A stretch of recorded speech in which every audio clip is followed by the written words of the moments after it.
Хамзат Чимаев оор салмактагы мушкелерге карата сет тармактарда вызов айдады. Жана Жозе Альдонун кийинки беттеши ким болот? Ал эми Хабиб кечеги күнү интервьюсунда Оливейра Пореге карата прогноздорун айтып өттү. Ким утары тууралуу. Достор, ушуларды алдыңкы мүнөттөрдө көрө аласыңар. Эгерде каналда жаңы болсоңуз, каналга катталып, коңгуроону басып коюңуз. Хамзат Чимаев эмнегедир кийинки күндөр достор, бул бала көптөгөн өзүнөн эки келген салмактагыларга асылып, элдердин көңүлүн буруда.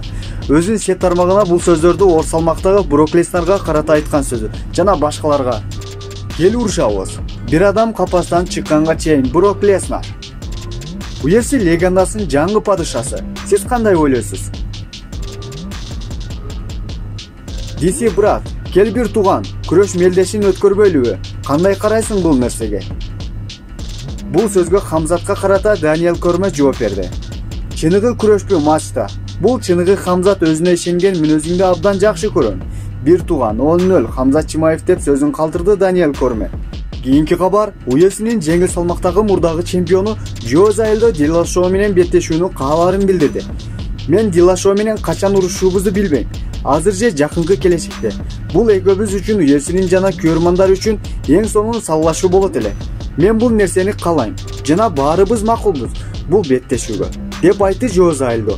Тизже Диллашоуну баарыбыз билебиз достор. Акыркы жолу Кори Сенхегенден 5 раундтук аралыгында очко боюнча уткан эле. Экөөсүнүн беттеши Жозе Альдо менен барган сайын рейтингтери окшоп келүүдө. Бул нерсе жакын арада баары билинет. Кийинки жаңылык Хабиб Нурмагомедов Ислам менен Дариушка, ошондой эле Поре Оливейрага 2022-жыл боло турган салгылашууга оюн билдирди. UFC ааламында 70 кг салмак бул эң популярдуу. Менин оюм боюнча Дасти менен Дастин Гейджиге караганда күчтүүрөөк мушкер бул Даниэл Дариуш болот. Ооба, алардын да өзүнө ылайыктуу тажрыйбасы бар. Айтмакчы, эгерде Ислам Дариушту жеңсе, анда Ислам кийинки беттешин титул үчүн кездешерин айтып өтүштү UFC тараптан. Жана Оливейра менен Дастин Пореге ким утушун оюн калтырды. Оливейра абдан тажрыйбалуу. Ал менен Этият менен Поре салгылашпаса, анда баары ойдогудай аяктабайт. Эки мушкердин тең, өз карьералары өзгөчө. Мага бул эки мушкердин салгылашкандары жагат. Пайыздап айта турган болсок, Пореге 60% берсек, анда Оливейрага 40%.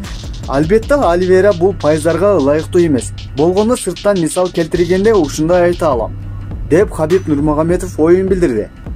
Достор, бүгүнкү кыскача жаңылык ушулар болчу. Эгерде каналда жаңы болсоңуз, каналга катталыңыз жана видеого класс басып комментарий жазыңыз. Саламатта болуңуздар, кийинки кабарга чейин.